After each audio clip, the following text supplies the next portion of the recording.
भूपेश बघेल के साथ।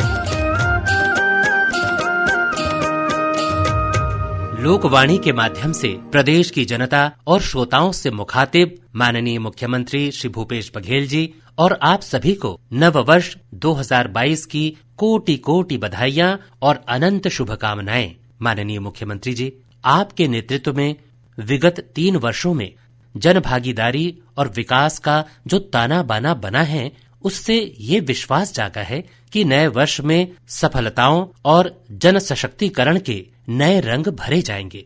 आज लोकवाणी कार्यक्रम की 25वीं कड़ी का प्रसारण हो रहा है।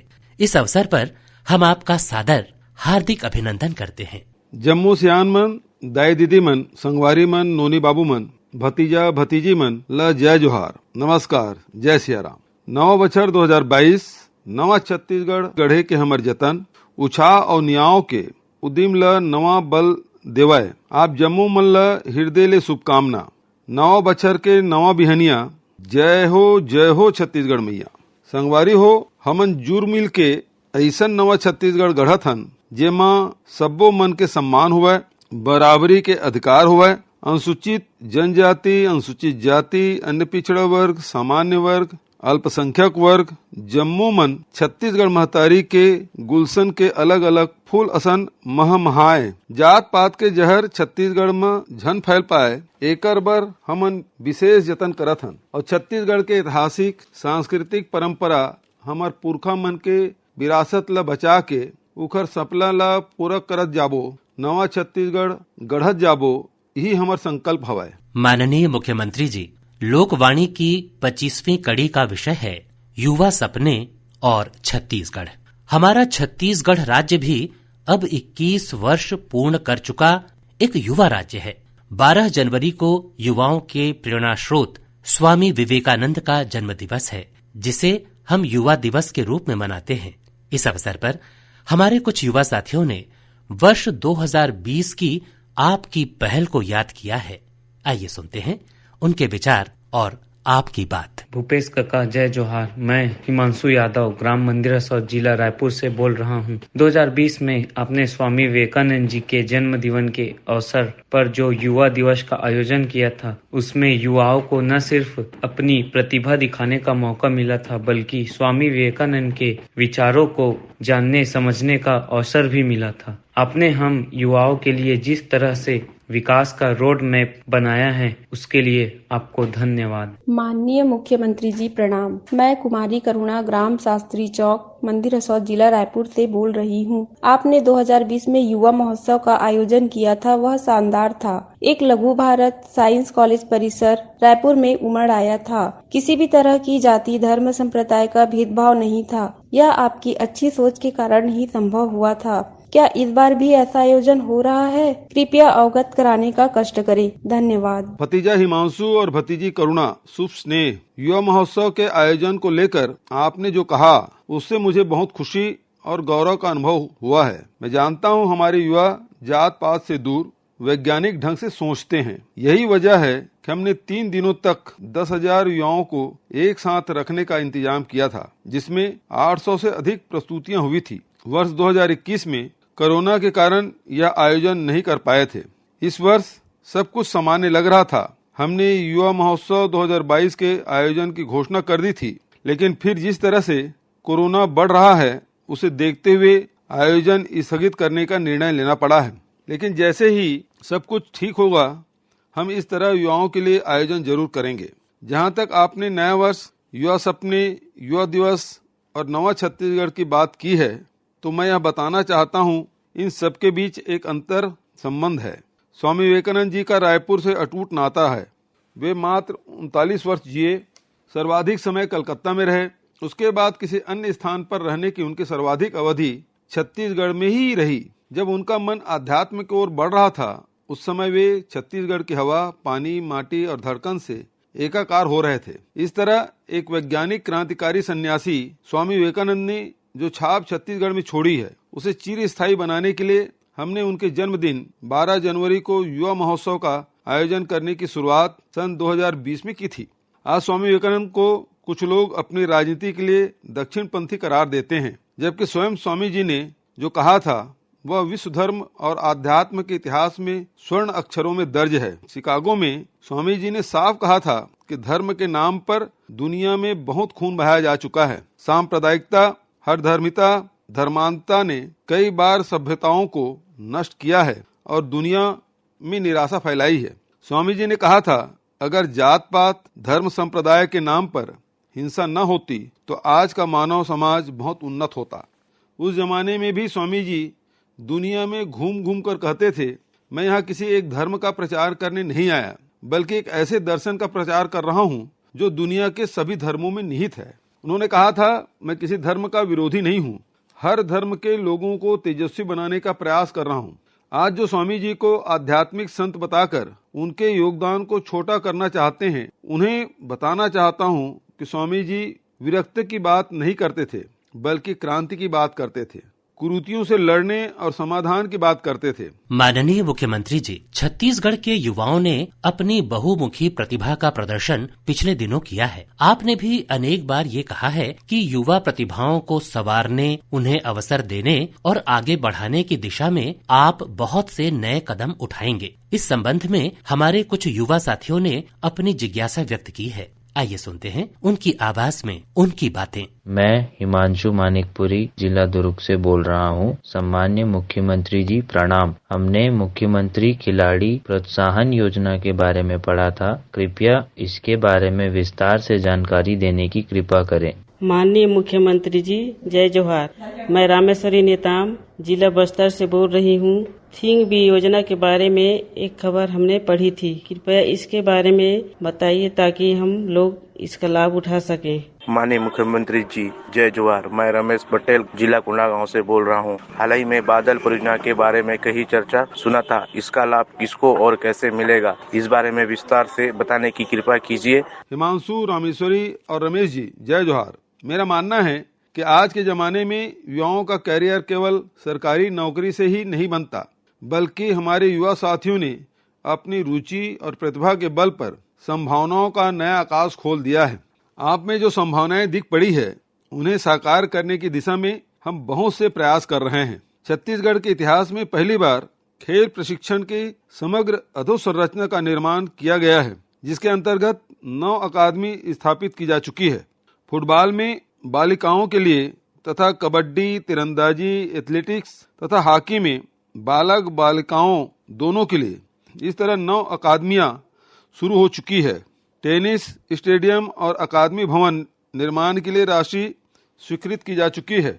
जहां तक मुख्यमंत्री खिलाड़ी प्रोत्साहन योजना का सवाल है, तो मैं यह बताना चाहता हूं कि हमारे राज्य के युवा खिलाड़ियों को आवश्यक सुविधाएं नहीं मिलने के कारण वे देश के अन्य संस्थाओं के लिए खेलते हैं। अब हम यह प्रयास कर रहे हैं कि हमारे खिलाड़ियों को प्रशिक्षण, उपकरण तथा अन्य खर्चों की व्यवस्था छत्तीसगढ़ शासन की तरफ से हो, जिससे वे भविष्य में अपने राज्य की ओर से ही राष्ट्रीय तथा अंतर्राष्ट्रीय प्रतियोगिताओं में भाग ले सके। इसके लिए पर्याप्त वित्तीय प्रावधान किए जाएंगे। विभिन्न औद्योगिक संगठनों की मदद से भी खेल और खिलाड़ियों की प्रगति के अवसर जुटाए जाएंगे। छत्तीसगढ़ खेल विकास प्राधिकरण के गठन का काम शीघ्र पूरा करके जल्दी ही इसका कामकाज शुरू कर दिया जाएगा। आपने थिंक बी के बारे में अच्छा सवाल किया है। मैं बताना चाहता हूं कि यह पहल बस्तर के युवाओं के लिए है। थिंक बी का फुल फॉर्म है technology hub and innovation for knowledge Bastar. इस परियोजना के अंतर्गत हम बस्तर के युवाओं को नवाचार, स्वरोजगार और उद्यमता के लिए प्रोत्साहित करेंगे। युवाओं को आर्थिक, तकनीकी, प्रबंधकी, कानूनी आदि कई तरह की सहायता दी जाएगी। युवाओं को ऑनलाइन तथा ऑफलाइन सामग्री, किताबें, ऑडियो वीडियो प्रशिक्षण दिया जाएगा। मुझे कहते हुए बहुत खुशी है कि थिंक बी परियोजना के लिए IIM Raipur, Tata institute of social sciences Delhi, IIIT Raipur तथा Hidayatullah national law university Raipur के साथ MOU किया गया है। हमारे आदिवासी अंचल के युवाओं को सही समय पर सही सलाह और सुविधाएं मिलने से उनके जीवन में चमत्कारिक बदलाव आएगा और वे बहुत बड़े पैमाने पर सफलता की सीढ़ियां चढ़ सकेंगे। बादल का फुल फॉर्म है Bastar academy of dance, art, literature and language. इस संस्था के माध्यम से एक और जहां विभिन्न आदिवासी कलाओं, लोकगीत, नृत्य कला, शिल्प कला, संस्कृति, भाषा, साहित्य, खान पान, वेशभूषा का संरक्षण तथा विकास किया जाएगा। वहीं हल्बी, गोंडी, धुरवा, भतरी जैसे बोली भाषाओं से नई पीढ़ी के साथ ही पर्यटकों, शोधार्थियों को भी अवगत कराया जाएगा। इससे युवाओं को अपनी माटी से जुड़े रहते हुए अपनी रुचि का काम भी मिलेगा। बस्तर की बात चली है तो मैं कहना चाहता हूं कि बस्तर के युवाओं की बदौलत हम डेनेक्स रेडीमेड गारमेंट फैक्ट्री, काजू प्रसंस्करण इकाई, काफी उत्पादन से लेकर बंजर जमीन में पपीता उत्पादन तक के इंद्रधनुषी सपने पूरे कर पा रहे हैं। बस्तर के युवाओं ने यह साबित किया है, थोड़ी मदद, थोड़ी सुविधाएं और थोड़ा मार्गदर्शन मिलने पर वे बस्तर को बदल सकते हैं। स्वावलंबन की नई कहानी लिखकर नक्सलवाद को पीछे हटा सकते हैं। विपरीत परिस्थितियों में भी इन उपलब्धियों के लिए मैं बस्तर के युवाओं को सलाम करता हूं। माननीय मुख्यमंत्री जी, छत्तीसगढ़ के युवाओं को संगठित करने, सामूहिक रूप से समाज और प्रदेश में सकारात्मक बदलाव का आह्वान करते हुए आपने राजीव युवा मितान क्लब गठित करने की घोषणा की थी। इस संबंध में हमारे युवा साथियों की कुछ जिज्ञासाएं हैं। माननीय मुख्यमंत्री जी नमस्कार, मैं के प्रतीक पटनायक जिला धमतरी से बोल रहा हूँ। मैं जानना चाहता हूँ कि राजीव युवा मितान क्लब से जुड़ने के लिए क्या कोई उम्र की सीमा है? हम किस तरह से इस क्लब में शामिल होकर रचनात्मक कार्यों में सहयोग कर सकते हैं, इस बात की भी जानकारी मैं आपसे जानना चाहूँगा। पटनायक जी नमस्कार। आपको बताना चाहूँगा कि प्रदेश के 13,269 नगरीय निकायों एवं ग्राम पंचायतों में राजीव युवा मितान क्लब गठित करने हेतु कार्य योजना तैयार कर ली गई है। क्लब का पंजीयन फर्म एंड सोसाइटी एक्ट के तहत होगा। प्रत्येक क्लब में 20 से लेकर 40 तक युवा शामिल होंगे, जिनके आयु 15 से 40 वर्ष के बीच हो। वर्ष भर में इन क्लबों को 132 करोड़ 69 लाख रुपए की राशि अनुदान के रूप में प्रदान की जाएगी। इसकी पहली किस्त के रूप में 19 करोड़ 43 लाख रुपए की राशि जारी की जा चुकी है। हम प्रदेश में युवाओं की शिक्षा, दीक्षा तथा रोजगार के अवसरों पर ध्यान देने के साथ ही संस्कारवान युवा पीढ़ी तैयार करने की पहल कर रहे हैं। मेरा मानना है, पढ़ाई और अन्य गतिविधियों में सक्रिय होने के साथ ही युवा अवस्था में अपने परिवेश, अपने आसपास के लोगों की जिंदगी को करीब से देखने, समझने और बेहतरी के लिए स्वस्फूर्त कदम उठाने की भावना बहुत जरूरी है। अपना नाम तथा अपनी कमाई का सपना तो एक दिन पूरा हो जाता है, लेकिन लोगों के दुख दर्द में शामिल होने, अपनी संस्कृति तथा कमजोर तबकों की भलाई के लिए योगदान करने की भावना एक बीज की तरह युवाओं में डाली जानी चाहिए। हम छत्तीसगढ़ में ऐसे ही संस्कारवान युवा पीढ़ी का विकास करना चाहते हैं। माननीय मुख्यमंत्री जी, छत्तीसगढ़ में विगत 3 वर्षों में रोजगार के अवसरों में बहुत बढ़ोतरी हुई है और निश्चित तौर पर इसका लाभ युवाओं को भी मिला है। कुछ युवा श्रोता इस संबंध में आपसे बात करना चाहते हैं। कका पाए लागी, जय जोहार, जय सियाराम। मैं फगवाराम ग्राम मड़ेली जिला धमतरी ले बोलत हूँ। राज्य के मुखिया और लोकप्रिय मुख्यमंत्री ला कका कहे मा हमन ला अपनापन महसूस होते। आप मन के व्यक्तित्व ऐसन है जैसे आप हमारे परिवार के सदस्य हो। राज्य के मुखिया और हमारे देश के अब्बड़ मयारू मुख्यमंत्री जी जब हमन ला भतीजा भतीजी कथस तब हमन ला घर बरोबर लागथे। आदरणीय मुख्यमंत्री जी, सरकारी नौकरी के अलावा लोगन मन ला रोजगार देके आपके का योजना है बताऊं? धन्यवाद। धन्यवाद भतीजा फगवा। जब हमारे रिश्तों की डोर मजबूत होगी, जब हम परस्पर एक दूसरे से अपने विचार साझा करेंगे, तभी मैं जनता की जरूरत की योजनाएं बनाकर उसे लागू कर सकता हूं। इसलिए मुझे आप लोगों से अनौपचारिक रूप से मिलने तथा बात करने में अच्छा लगता है। आपका घरोबा महसूस करना बहुत पसंद आया। मुझे खुशी है कि पिछले 3 वर्षों में सरकारी, अर्ध सरकारी कार्यालयों में सीधी भर्ती के अलावा अन्य माध्यमों से भी भर्ती की गई, जिसके कारण 4,65,000 से अधिक लोगों को सरकारी और अर्ध सरकारी कार्यालयों में कार्य करने का अवसर मिला है। इसके अलावा 30,000 नौकरियां नए उद्योगों में मिली है। प्रदेश में निजी क्षेत्रों में बड़े पैमाने पर नौकरियों का सृजन हुआ है। हमने ग्रामीण अंचलों में युवाओं को निर्माण कार्यों से जोड़ने के लिए इस श्रेणी पंजीयन कराया था, जिसके अंतर्गत 3,000 से अधिक युवाओं ने पंजीयन कराया है, जिन्हें बिना टेंडर के निर्माण कार्य का ठेका दिया जा रहा है। अभी तक लगभग 1,000 पंजीकृत युवाओं को सड़क, भवन आदि निर्माण कार्य आवंटित किए जा चुके हैं। माननीय मुख्यमंत्री जी, आप हमेशा युवाओं के सर्वांगीण विकास की बात करते हैं। राज्य में बहुत बड़ी आबादी की आजीविका का साधन आज भी कृषि है। बहुत लंबे अरसे का अनुभव रहा है कि हमारे युवा साथी कृषि को व्यवसाय की तरह अपनाने में हिचकते थे, लेकिन विगत 3 वर्षों में स्थिति परिस्थितियां बदली हैं। इस संबंध में युवा साथियों के विचार आपके साथ साझा करते हैं। माननीय मुख्यमंत्री जी प्रणाम।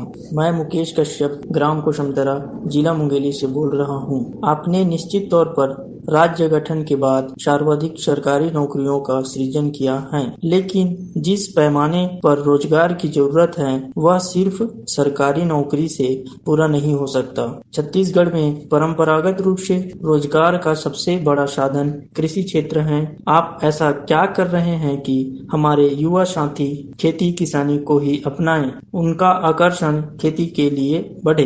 धन्यवाद। धन्यवाद मुकेश, आपने बहुत अच्छा सवाल किया। मेरा मानना है युवा खतरे के खिलाड़ी होते हैं। उनमें न तो लगन की कमी है, न ही वे मेहनत से डरते हैं, लेकिन गलत नीतियों के कारण 1.5 दशक में खेती के काम को अंधेरी सुरंग बना दिया गया था, जहां से उजाले की किरण दूर दूर तक दिखाई नहीं पड़ती थी। हमने इस सुरंग में भी उजाला बिखेरने का काम किया है। हमने खेती किसानी को बेहतर आय और प्रतिभा दिखाने के बेहतर अवसरों से जोड़ दिया है। एक और हमने छत्तीसगढ़ की फसलों को समर्थन मूल्य पर खरीदने की बेहतर व्यवस्था की है। पशुधन पालन को लाभ का जरिया बनाया है। वहीं दूसरी ओर ग्रामीण अर्थव्यवस्था नई उपजों को बढ़ावा, उनकी प्रोसेसिंग, पैकेजिंग, मार्केटिंग जैसी व्यवस्थाओं को संस्थागत रूप दिया है। कृषि की वैज्ञानिक शिक्षा के साथ शोध, अनुसंधान और आविष्कार के लिए बड़े पैमाने पर व्यवस्थाएं सुनिश्चित की है। राजीव गांधी किसान न्याय योजना, गोधन न्याय योजना, मुख्यमंत्री वृक्षारोपण प्रोत्साहन योजना, समर्थन मूल्य पर वनोपज खरीदी, वनोपज प्रसंस्करण, फूड पार्क की स्थापना जैसे प्रयासों से युवाओं को यह विश्वास हुआ है कि खेती किसानी के काम में भी बहुत कुछ करने को है, जो नवीनता के अभाव में दिखाई नहीं पड़ता था। हमने 3 वर्षों में आधा दर्जन कृषि उद्यानिकी महाविद्यालय खोले, जैसे बेमेतरा, जशपुर, धमतरी, अर्जुंदा, लोरमी में। महात्मा गांधी के नाम पर दुर्ग जिले के पाटन विकासखंड के ग्राम सांकरा में उद्यानिकी एवं वानिकी विश्वविद्यालय की स्थापना की गई, जिसमें अब प्रवेश की प्रक्रिया शुरू की जाएगी। कोदो, कुटकी, रागी जैसे फसलों के लिए कांकेर जिले में तथा विभिन्न कृषि उत्पादों की प्रोसेसिंग हेतु दुर्ग जिले में प्रोसेसिंग यूनिट स्थापित की जा रही है। 200 से अधिक विकास खंडों में फूड पार्क की स्थापना हेतु भूमि आवंटन किया जा चुका है। बंजर जमीन को कृषि के लिए उपयोगी बनाने हेतु डीएमएफ तथा अन्य मदों से सहायता दी जा रही है। वन अधिकार अधिमान्यता पत्र के माध्यम से आवंटित जमीनों में खेती के साथ ही समर्थन मूल्य पर खरीदी की व्यवस्था की गई है। कुल मिलाकर वर्षों से कृषि क्षेत्र में बौद्धिक आदान या इंटेलेक्चुअल इनपुट को रोककर रखा गया था, जिसे हमने चारों ओर से खोल दिया है। इस तरह अब युवाओं को यह दिखने लगा है कि छत्तीसगढ़ में खेती किसानी अब लाभ का धंधा है।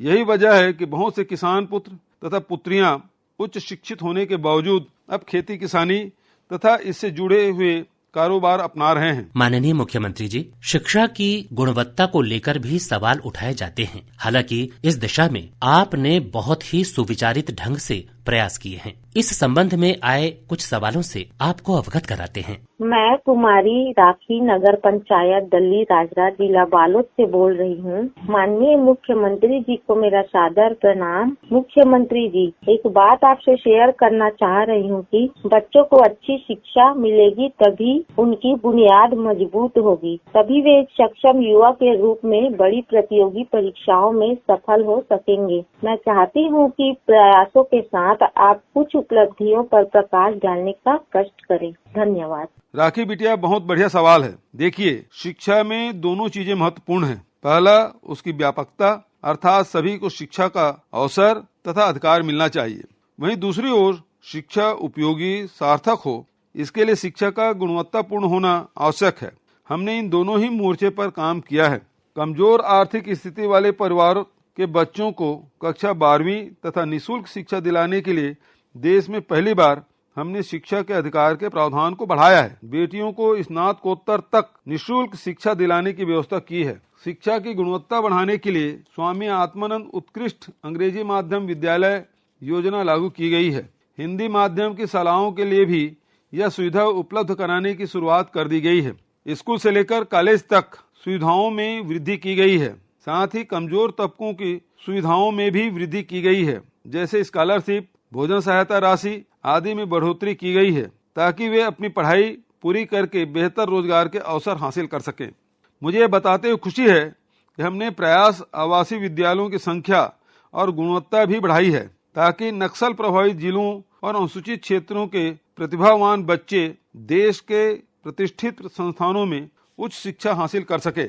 इन्हीं प्रयासों के कारण पहली बार नेशनल टैलेंट सर्च परीक्षा में छत्तीसगढ़ के 22 बच्चों ने सफलता पाई। वर्ष 2021 में आईआईटी में 27, एनआईटी एवं समकक्ष शैक्षणिक संस्थाओं में 35, सीएस फाउंडेशन में 5, क्लैट में 2, इंजीनियरिंग कॉलेज में 61 विद्यार्थी सफल हुए हैं। प्रयास संस्थाओं की संख्या बढ़ाकर अब 9 हो गई है तथा इसमें सीटों की संख्या बढ़कर 4,500 कर दी गई है। यहाँ के नतीजे न सिर्फ 100% आए हैं, बल्कि सभी बच्चे 80% से अधिक अंक लेकर उत्तीर्ण हुए हैं। विशेष पिछड़ी जनजाति के शिक्षित युवाओं के लिए नियम को शिथिल करते हुए उन्हीं बसाहटों में शिक्षक के रूप में नौकरी दी गई है। आदिवासी अंचलों में शिक्षा के प्रति रुझान बढ़ाने के लिए संभाग स्तर पर कनिष्ठ सेवा चयन बोर्ड का गठन कर स्थानीय युवाओं की भर्ती सुनिश्चित की गई है। नमस्कार, मैं मनीष कुमार जिला जांजगीर चांपा से बोल रहा हूँ। छत्तीसगढ़ के युवा अलग अलग क्षेत्रों में बड़ी बड़ी उपलब्धियां हासिल कर रहे हैं और छत्तीसगढ़ का नाम रोशन कर रहे हैं। हम जानना चाहते हैं कि हमारे इन युवा साथियों की उपलब्धियां क्या आपकी जानकारी में है और आप इन्हें किस तरह देखते हैं? नमस्कार मनीष जी, हमारे युवाओं की उपलब्धियों और कीर्तिमानों की खबरें सुनकर मेरा यह विश्वास और अधिक मजबूत हो जाता है कि छत्तीसगढ़ के युवाओं में प्रतिभा की कोई कमी नहीं है। भरोसा और सुविधाओं से ही हम वास्तविक युवा क्रांति कर सकते हैं। अबूझमाड़ के युवाओं ने मलखम्ब प्रदर्शन में राष्ट्रीय स्तर पर अपना नाम रोशन किया है। बैडमिंटन खिलाड़ी ईशांत ने स्कॉटलैंड में पदक जीतकर सिर्फ छत्तीसगढ़ ही नहीं बल्कि देश का नाम ऊंचा किया है। बस्तर में एकटागुड़ा गांव की बेटी नैना सिंह धाकड़ ने एवरेस्ट फतह किया, तो रायगढ़ की बिटिया याशी जैन ने यूरोप के सबसे ऊंची चोटी माउंट एलब्रस पर झंडा गाड़ा। दिव्यांग पर्वतारोही चित्रसेन साहू ने बास्केटबॉल की राष्ट्रीय टीम में स्थान बनाया। गरियाबंद जिले की दुर्गा चंद्राकर ने SBKF इंटरनेशनल चैंपियनशिप नेपाल में स्वर्ण पदक हासिल किया, तो जगदलपुर निवासी अर्जुन कुमार ने राष्ट्रीय शाले एथलेटिक्स में स्वर्ण पदक जीता। नेशनल व्हीलचेयर रग्बी चैंपियनशिप में रायपुर जिले के विभीषण निषाद की कप्तानी में राजनांदगांव जिले के इंद्र प्रसाद सिन्हा और धीरेन्द्र सिन्हा और ऋषि मिश्रा, बालोद जिले के तामेश्वर निषाद की टीम ने कांस्य पदक जीता है। कराटे में पद्मा व्यवहार और टेकेश्वरी साहू ने थाई बॉक्सिंग की अंतर्राष्ट्रीय प्रतियोगिता में स्वर्ण पदक जीता है। खेलो इंडिया गेम्स में तैराकी प्रतियोगिता में शिवाक्ष साहू ने स्वर्ण पदक तथा उनके भाई रुद्राक्ष ने कांस्य पदक जीता है। इसी प्रतियोगिता में कबड्डी में बालिका टीम को कांस्य पदक मिला। जूडो में अनमोल ने कांस्य पदक जीता। भारोत्तोलन में ज्ञानेश्वरी यादव ने रजत पदक हासिल किया है। रंजिता खलको का चयन भारत की mini golf world cup team के लिए हुआ है। थाईलैंड में आयोजित मिसेज एशिया प्रतियोगिता में भिलाई की अवंतिका श्रीवास्तव विजेता बनी। हमारे युवाओं ने शिक्षा के क्षेत्र में भी कमाल किया, राष्ट्रीय स्तर पर अपनी धाक बनाई है।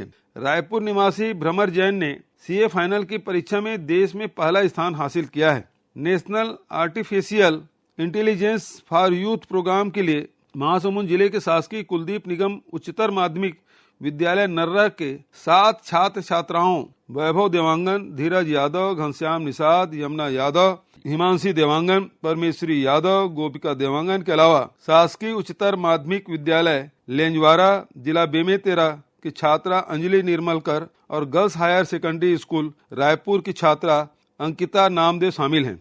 मुंगेली जिले के छात्र नीतीश साहू को घुरवा योजना के प्रोजेक्ट पर राष्ट्रीय पुरस्कार मिला है।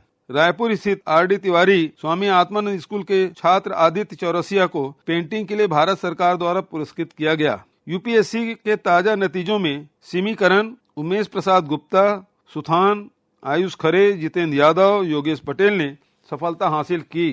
छत्तीसगढ़ में पहली बार धमतरी में वायुसेना भर्ती रैली का आयोजन किया गया, जिसमें प्रदेश के 208 युवाओं का चयन हुआ है। अंबिकापुर के रंजन सिंह ने नौसेना अकादमी के रोबोटिक्स कोर्स में सर्वश्रेष्ठ प्रदर्शन किया तथा वर्ष के ओवरऑल टॉपर बने, जिसके लिए उन्हें राष्ट्रपति स्वर्ण पदक से नवाजा गया। दुर्ग के सृष्टि बाफना इसरो के वैज्ञानिक चयन परीक्षा में प्रथम स्थान पर आई। कोरबा के विकास अग्रवाल को गगनयान की नई तकनीक विकसित करने वाली टीम में चुना गया। विभिन्न प्रतियोगिताओं में हमारे प्रदेश के युवाओं का उत्कृष्ट प्रदर्शन बताता है अब हमारे युवा साथी पूरे दमखम के साथ मैदान में उतर चुके हैं और राष्ट्रीय और अंतर्राष्ट्रीय स्तर पर छत्तीसगढ़ का परचम लहरा रहे हैं।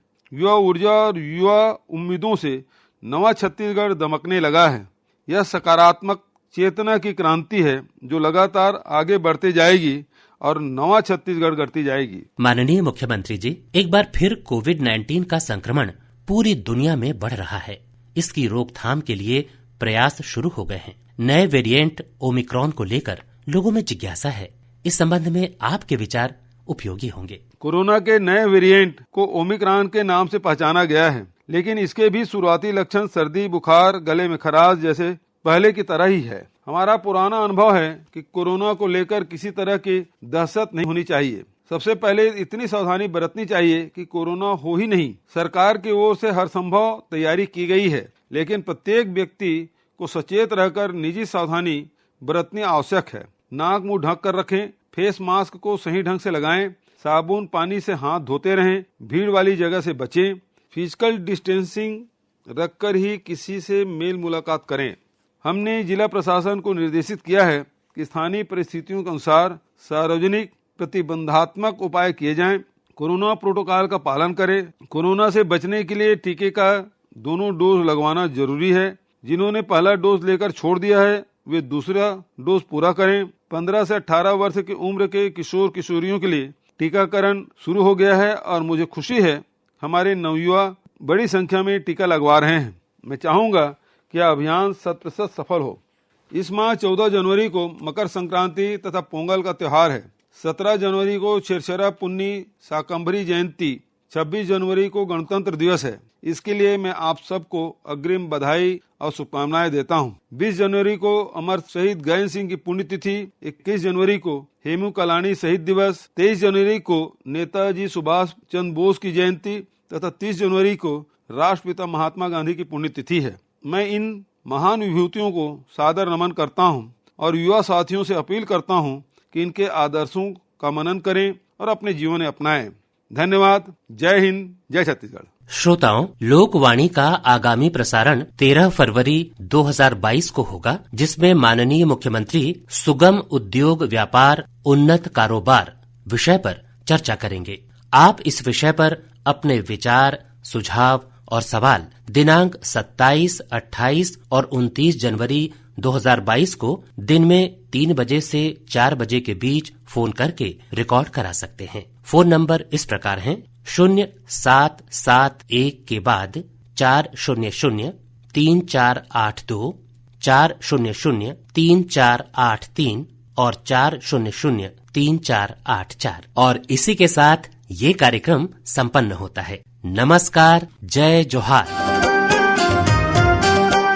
अभी आप सुन रहे थे लोकवाणी।